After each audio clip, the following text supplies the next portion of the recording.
Shalom, kita jumpa kembali dalam Renungan Goshen Mata. Haleluya, jemaat yang dikasihi dan diberkati Tuhan. Renungan pagi hari ini bertema mengadu pada tempat yang tepat. Bacaan firman terambil dari 2 Raja-Raja pasal 4 ayat 1. Demikian firman Tuhan.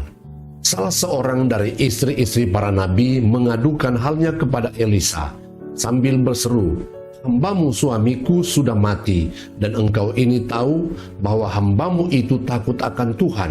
Tetapi sekarang penagih hutang sudah datang untuk mengambil kedua orang anakku menjadi budaknya." Firman Allah sudah mengatakannya bahwa tidak ada seorang pun yang bebas dan luput dari masalah dan pergumulan kehidupan. Ayub pasal 7 ayat 1, pasal 14 ayat 1. Tetapi ada orang yang merasa diperlakukan secara tidak adil oleh Tuhan, sehingga tak jarang timbul dorongan dalam hati dan pikiran untuk menyalahkan Tuhan dengan berkata, "Mengapa menciptakan saya dengan nasib seperti ini? Mengapa saya diciptakan tidak seperti si orang kaya yang punya mobil, rumah yang besar, pekerjaan dan usaha yang bagus, gemuk dan sehat, dan tidak terlihat adanya masalah atau pergumulan? Sedangkan saya untuk makan saja susah, rumah pun masih sewa atau kontrak, pekerjaan belum jelas, sering sakit dan sebagainya." Teringatlah cerita tentang seorang pemuda di sebuah dusun terpencil. Ia tidak tahan lagi dengan kehidupannya yang serba susah. Hari-harinya dipenuhi keluh kesah dan hatinya sangat gelisah dan frustasi.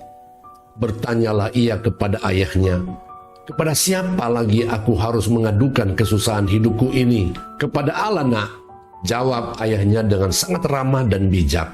Tetapi sanggah sang pemuda, "Aku tidak bisa melihat Allah.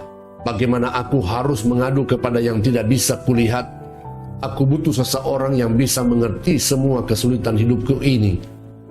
Setelah ia melihat dan tahu orang-orang mengadu kepada orang pintar, dan orang pintar mengadu kepada kepala desa mengadu kepada kepala suku, dan kepala suku mengadu kepada saudagar kaya, dan saudagar kaya mengadu kepada raja, demikianlah seterusnya.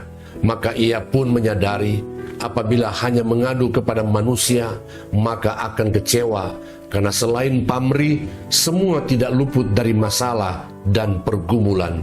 Saudara-saudaraku terkasih dalam Yesus, apa yang dilakukan perempuan janda dengan mengadu kepada Elisa sebagai seorang nabi atau hamba Tuhan adalah datang kepada tempat yang tepat.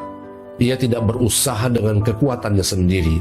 Ia tidak mengadu kepada sembarang orang yang sama-sama punya masalah dan terbatas, tetapi datang kepada Tuhan melalui nabinya. Tuhan Yesus berkata dalam Matius pasal 11 ayat 28, "Marilah kepadaku semua yang letih lesu dan berbeban berat, aku akan memberi kelegaan kepadamu." Dalam Efesus pasal yang ketiga ayat 20, "Bagi dialah yang dapat melakukan jauh lebih banyak daripada yang kita doakan atau pikirkan, seperti yang ternyata dari kuasa yang bekerja di dalam kita." Amin. Tuhan Yesus memberkati.